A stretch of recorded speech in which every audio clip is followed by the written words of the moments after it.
buat anak-anak didik kelas 12 sampai ketemu lagi di semester yang baru.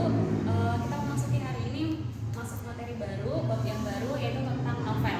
Nah, perlu ibu sampaikan tetap harus dijaga kesehatan walaupun jika harus keluar rumah, ikuti protokol kesehatan, pakai masker dan jaga jarak ya. Nah, itu saja dari ibu. Semoga tetap semangat dan rajin belajar walaupun pembelajaran kita tetap melalui daring. Nah, kali ini perhatikan di depan di sini sudah ibu buatkan materi kita hari ini masuk ke novel, gitu ya. Novel di semester 1 kamu sudah mengenal yang namanya teks cerita sejarah atau sering disebut dengan novel sejarah. Jadi sedikit banyak kamu pasti sudah tahu apa itu novel, gitu ya. Jadi sekarang kita bahas lebih dalam lagi. Nah, perhatiin di depan. Novel itu biasa sering disebut dengan karangan berbentuk prosa fiksi. Tahu ya apa itu namanya prosa? Prosa itu adalah karangan panjang, gitu ya. Nah, disebut fiksi kenapa? Karena nanti ceritanya di dalam tulisan tersebut tidak murni apa adanya. Bisa aja nanti dia ada yang dibelokkan sedikit, ada yang ditambah sedikit supaya nanti pembaca tertarik membaca karya tersebut, gitu ya. Nah, prosa itu ada dua secara umum, ada prosa lama dan juga ada prosa baru. Bedanya apa? Nah, perhatikan di sini ada 3 bedanya. Yang pertama, biasanya kalau prosa lama itu belum dipengaruhi budaya luar. Sedangkan kalau prosa yang baru itu biasanya sudah mengikuti zaman now, zaman era milenial, jadi sudah terpengaruh budaya-budaya asing. Jadi dia bersifat modern, gitu ya. Yang kedua, biasanya prosa baru itu diturunkan secara lisan, sedangkan kalau prosa baru itu tertulis. Lah, maksudnya gimana, Bu? Maksudnya begini. Jadi kalau prosa lama itu biasanya itu tidak ada hak ciptanya, atau kalau lebih gampang kita sebut dengan hak patennya. Contohnya aja kalau prosa lama itu ada hikayat ataupun dongeng. Dongengnya kita ambil aja atau legenda, kita ambil legenda daerah kita, legenda Danau Toba misalnya.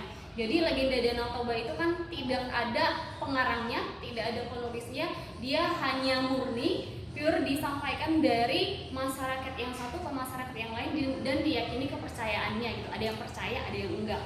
Nah, ada yang percaya itu mitos, ada juga yang meyakini oh itu benar-benar punya terjadi zaman dulu. Tetapi ketika kita buktikan datanya atau buktinya nggak cukup akurat seperti itu. Jadi itu disebut dengan prosa lama ya. Nah, kalau novel yang akan kita bahas kali ini itu masuk ke prosa baru. Nah, kenapa prosa baru? Sudah ada pengarangnya. Misalnya pengarang-pengarang novel yang terkenal itu misalnya ada Anantatur, atau misalnya yang muda-muda ada Raditya Dika, atau misalnya Ahmad Tohari. Kalau zaman dulu ada Mirari Siregar, ada Hamka dan lain sebagainya. Itu adalah termasuk pengarang ke dalam prosa baru. Contohnya apa aja, Bu? Ada roman, ada cerpen. Cerpen ini yang sudah kita bahas di kelas 11 semester 1. Kemudian esai, riwayat juga masuk, kritik, resensi, dan masuk eksemplum.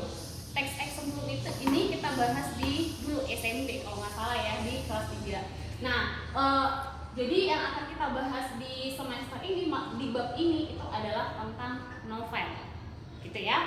Nah, jenis novel ada berapa, Bu? Perhatiin di sini udah ada banyak ibu buatkan, ibu tuliskan ya. Yang pertama, berdasarkan kenyataan. Artinya berdasarkan kenyataan gimana, Bu? Artinya novel itu benar berdasarkan fakta atau tidak, nyata apa tidak, itu yang dimaksud dalam berdasarkan kenyataan. Ada 2, dikelompok mendalam 2. Yang pertama adalah novel fiksi. Nah, kemudian yang kedua ada novel non fiksi. Lah, Bu, kok ada yang non fiksi lagi? Bukannya setiap novel itu atau cerpen itu adalah bersifat fiktif? Nah, sekarang ibu jelasin di sini perbedaan sama novel fiksi sama non fiksi. Contoh novel fiksi itu adalah pernah baca atau mungkin nonton Harry Potter. Nah, jadi Harry Potter itu sebenarnya pada dasarnya awalnya itu adalah buku. Nah, kenapa dibuatkan ke dalam film? Jadi zaman sekarang kan, di era kita sekarang, masyarakat sekarang sudah mulai malas membaca, gitu ya. Budaya literasinya itu udah nggak terterapkan lagi. Akhirnya ada beberapa orang berpikir, oh gimana supaya ide ini laku, menghasilkan uang, ya udah akhirnya kita produksilah dalam bentuk film. Jadi banyak di zaman sekarang kalau kamu sering nonton film itu biasanya diangkat dari buku, dari novel dulu.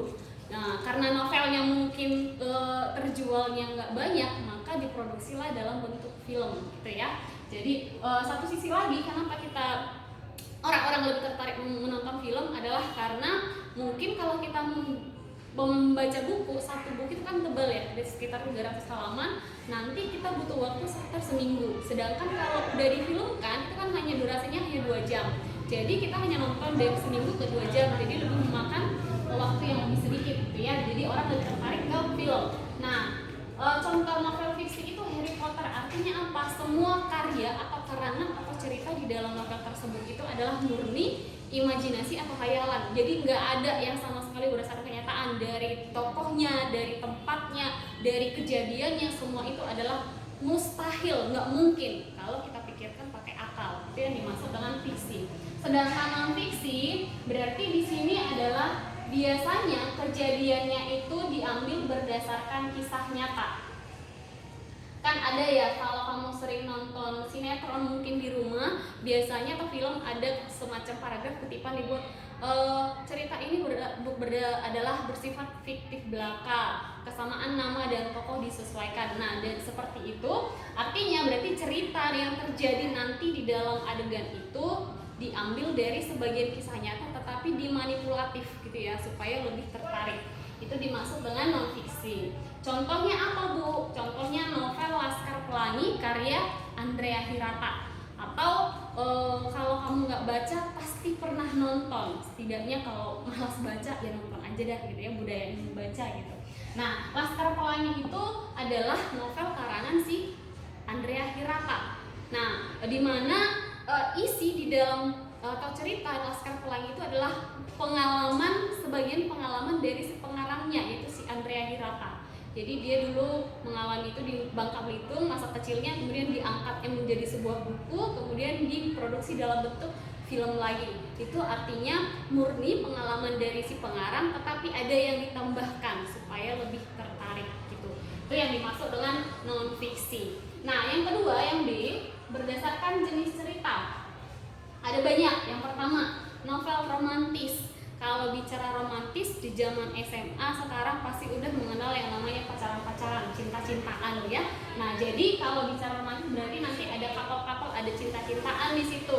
Contohnya apa, Bu? Contohnya novel Tenggelamnya Kapal Van der Wijk. Di situ ada kisah yang romantis. Atau misalnya kita angkat novel dari luar yang kapal tenggelam Titanic gitu ya, itu juga bergenre romantis. Nah, yang kedua ada novel horor.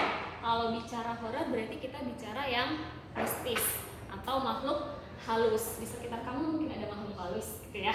Contohnya novelnya adalah KKN Desa Penari karya Simple Man.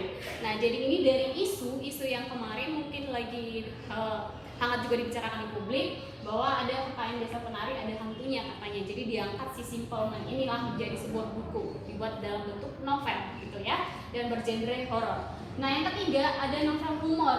Nah, novel humor ini sama dengan novel bersifat lucu. Contohnya itu yang paling kita kenal adalah Raditya Dika. Ya, novelnya yang mana Bu? Yang berjudul Kambing Jantan gitu ya. Jadi menceritakan sifat laki-laki di sana tetapi diplesetkan gitu ya, Kambing Jantan by Raditya Dika. Kemudian yang keempat ada novel fiksi sains. Fiksi sains itu berarti gabungan dari fiktif sama sains. Kalau bicara sains berarti kita bicara tentang ilmu pengetahuan dan teknologi. Jadi di novel ini menceritakan menggunakan menggabungkan fiksi sama ilmu pengetahuan untuk membaca masa depan yang akan datang gitu. Contohnya apa Bu? Contohnya ada novel Hujan karangan Terelie. Nah, kalau untuk Terelie ini banyak sekali bukunya yang mengedukasi kita ya. Jadi silahkan dicari tahu novel-novel Terelie itu apa aja. Atau contoh lain misalnya dulu ada novel Kiamat 2012 waktu tahun 2005 atau 2000-an dikeluarkan buku tersebut. Artinya apa? Sebelum tahun itu datang, sebelum kejadian atau cerita itu datang, sudah ada yang menuliskannya. Jadi itu pakai teknologi sains seperti itu ya. Yang berikut berikutnya ada novel petualangan. Berarti berpetualang, biasanya ada petualangan Sherina kalau ayam dalam film ya. Nah, tapi kalau kita ambil contoh dari luar, ada The Lord of the Rings atau The Hobbit, itu petualangan gitu ya. Kemudian yang berikutnya ada novel sejarah. Nah, kalau sejarah ini kemarin sudah kita bahas di semester 1 ya. Berarti novel yang diambil berdasarkan kisah nyata dan ditambahkan bumbu-bumbunya supaya menjadi lebih tertarik. Contohnya, biasanya novel sejarah ini lebih banyak itu karangan si Anang Batur. Salah satunya bukunya adalah yang berjudul Bumi Manusia. Nah, di buku teksnya ada kutipannya, silahkan nanti dibaca gitu ya. Kemudian yang ketiga, berdasarkan isi dan tokoh, ada 5. Pertama ada teen lead, ada chick lead, ada metropop, ada song lead, sama novel dewasa. Nah, teen lead itu berarti kita garis bawahi aja di sini. Teen, kalau teen itu berarti ada 17. Biasanya kalau zaman SMA Sweet 17, ulang tahun yang ke-17, seperti itu ya, berarti untuk remaja. Artinya nanti masalah-masalah yang disebutkan di dalam novel tersebut, dalam buku tersebut masih ya sekitar lingkungan kamu zaman-zaman SMP atau SMA, zaman putih abu-abu. Contohnya apa? Ada Dylan dan Milea yang sudah dibuatkan dalam bentuk film juga. Padahal sebenarnya ini awalnya ditulis dalam bentuk buku, baru kemudian diproduksi dalam film. Yang kedua ada novel chick lead. Chick lead ini setara lebih satu tingkat lebih tinggi daripada teen lead. Biasanya dia bercerita tentang kehidupan wanita muda. Contohnya ada novel Nyawa. Yang ketiga ada novel metropop. Metropop ini menceritakan kehidupan wanita karir atau wanita perkantoran gitu ya, yang penuh dengan ambisi. Contohnya ada novel Perahu Kertas. Nah, yang keempat ada song lead. Song berarti itu adalah lagu ya. Artinya nanti ada beberapa pengarang yang mengambil judul lagu dibuatkan menjadi judul buku gitu. Jadi itu namanya song lead. Contohnya apa? Sebelum Cahaya, karya si Leto kalau nggak salah ya. Yang kelima ada novel dewasa. Nah, kalau novel dewasa ini adalah sudah lebih luas, lebih kompleks masalahnya yang dituliskan di dalam cerita. Contohnya itu ada novel Ronggeng Duku Parut karya Ahmad Tohari. Kutipannya ini ada juga di buku teks, silahkan dibaca buku teksnya ya. Nah, itulah untuk jenis-jenis novel. Nah, kita lanjut ke struktur. Struktur novel bagaimana, Bu? Apakah sama dengan cerpen, roman, anekdot, ataupun eksemplum atau teks yang lainnya?